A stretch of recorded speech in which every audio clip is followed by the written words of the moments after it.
नमस्कार। इस वीडियो में हम चर्चा करेंगे पंचायत समिति के गठन के बारे में, जिसकी चर्चा हमने पिछले वीडियो में भी की थी और उसी चर्चा को हम आगे जारी रखेंगे।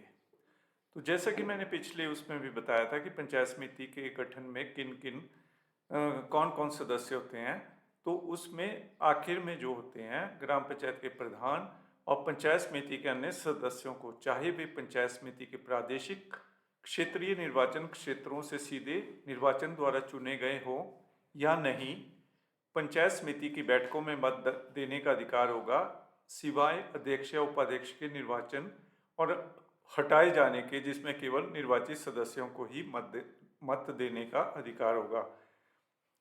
तो इसमें जैसा कि मैंने पीछे भी बताया था कि जो पंचायत समिति के अध्यक्ष का चुनाव होता है या उपाध्यक्ष का चुनाव होता है या अविश्वास के द्वारा जब उन्हें हटाया जाना होता है, तो उसमें मत देने का अधिकार केवल जो चुने हुए पंचायत समिति सदस्य होते हैं उन्हें ही केवल वो अधिकार प्राप्त होता है। इसमें आगे बताया गया है कि उपधारा 1 के खंड क के अधीन पंचायत समिति के निर्वाचित सदस्यों की संख्या पंचायत समिति क्षेत्र में प्रादेशिक निर्वाचन क्षेत्रों से पंचायत समिति के प्रत्येक 3,500 की जनसंख्या और उसके भाग के लिए एक सदस्य के अनुपात से निर्वाचित व्यक्तियों से मिलकर बनेगी, जैसी सरकार द्वारा समय समय पर अधिसूचित की जाए। तो इसमें बताया गया है कि जो पंचायत समिति का सदस्य होता है वो लगभग 3,500 की जनसंख्या पर चुन के आता है, यानी कि जो उसके वार्ड की जनसंख्या होती है वो लगभग 3,500 के करीब या उसके भाग के करीब होती है। तो उसमें एकदम से तो 3,500 की जनसंख्या पूर्ण रूप से प्राप्त करना प्रत्येक वार्ड के लिए संभव नहीं होता है, परंतु जो एवरेज आएगी, जो समिति का जब वार्ड बनाया जाएगा तो उसकी एवरेज जनसंख्या जो है प्रत्येक वार्ड की 3,500 के करीब होनी चाहिए।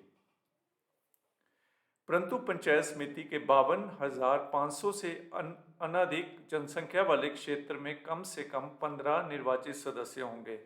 यदि किसी पंचायत समिति क्षेत्र की जनसंख्या जो है 52,500 यानी 52,500 के करीब है, तो वहाँ पे मिनिमम 15 पंचायत समिति के सदस्य निर्वाचित किए जाएंगे। परंतु यह और कि जहाँ पंचायत समिति क्षेत्र की जनसंख्या 1,40,000 से अधिक हो, वहाँ इसे ऐसी रीति में प्रादेशिक निर्वाचन क्षेत्रों में विभक्त किया जाएगा ताकि कुल निर्वाचन क्षेत्रों की संख्या 40 से अधिक ना हो और जहाँ तक व्यवहार्य हो प्रत्येक निर्वाचन क्षेत्र में जनसंख्या समान रहे। तो इसमें बताया गया है कि यदि किसी पंचायत समिति क्षेत्र की जनसंख्या 1,40,000 के करीब है, उससे अधिक नहीं होनी चाहिए, तो वहाँ पे जो पंचायत समिति है उसका जो गठन किया जाएगा वो 40 वार्डों से अधिक नहीं होगा। मतलब मैक्सिमम इसमें 40 वार्डों का गठन किया जाएगा और जहाँ तक व्यवहार्य हो, प्रैक्टिकल हो, प्रत्येक निर्वाचन क्षेत्र, प्रत्येक जो पंचायत समिति वार्ड होगा उसकी जनसंख्या समान होनी चाहिए। जैसा कि मैंने आपको बताया 3,500 के करीब एक वार्ड पंचायत समिति के वार्ड की जनसंख्या होनी चाहिए। पंचायत समिति के में निम्नलिखित के लिए स्थान आरक्षित किए जाएंगे। तो पंचायत समिति में आरक्षण यानी रिजर्वेशन का भी प्रावधान किया गया है। तो किस प्रकार से रिजर्वेशन दी जाती है पंचायत समिति में?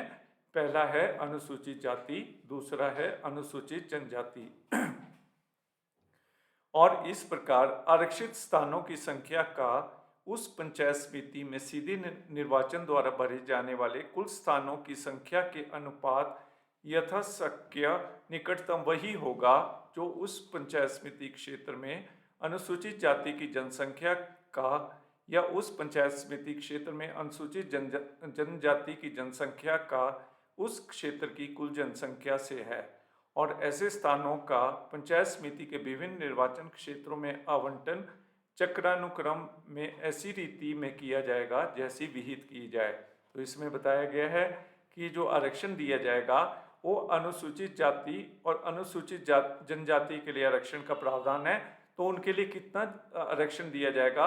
जितना कि उस पंचायत समिति क्षेत्र में उनकी जनसंख्या का रेशो बनता है, उसके हिसाब से उतनी ही सीटें उनको पंचायत समिति में आरक्षित की जाएंगी।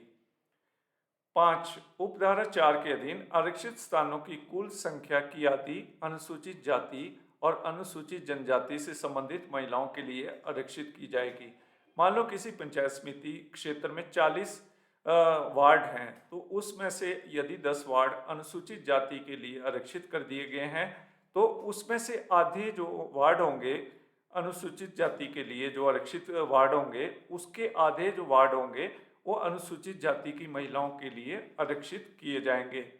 उसी प्रकार से यदि अनुसूचित जनजाति के लिए 6 वार्ड आरक्षित किए गए हैं, तो उसमें से 3 वार्ड अनुसूचित जनजाति की महिलाओं के लिए आरक्षित किए जाएंगे। ये मैं आपको उदाहरण के तौर पे बता रहा हूँ।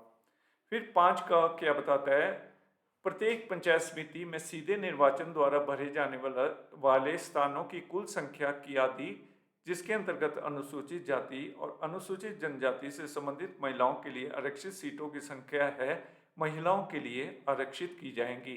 तो जितनी भी पंचायत समिति की जो वार्ड होंगे, उसमें से आधे वार्ड जो होंगे वो महिलाओं के लिए आरक्षित किए जाएंगे, जिसमें कि अनुसूचित जाति और अनुसूचित जनजाति की महिलाओं की भी संख्या होगी।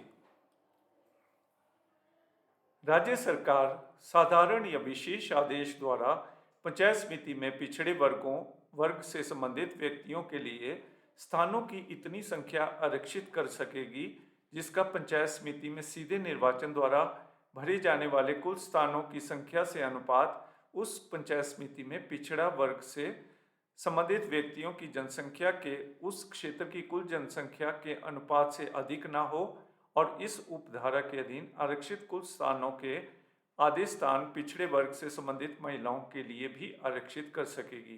तो इसमें ये बताया गया है कि पंचायत समिति में जो पिछड़ा वर्ग है उसके लिए भी आरक्षण का प्रावधान किया गया है, और ये आरक्षण कितना होगा, ये आरक्षण उतना ही होगा जितना पंचायत समिति क्षेत्र में जो पिछड़ा वर्ग की जो जनसंख्या का अनुपात बनता है, यानी रेशो बनता है। उदाहरण के तौर पे किसी पंचायत समिति क्षेत्र की जनसंख्या में पिछड़ा वर्ग की जनसंख्या जो है वो 10% है, 10% है, तो वहाँ पे पिछड़ा वर्ग के लिए जो है 10% सीटें आरक्षित की जाएगी, और पिछड़ा वर्ग के लिए अधिकतम जो है वो 15% सीटें ही आरक्षित की जा सकती हैं।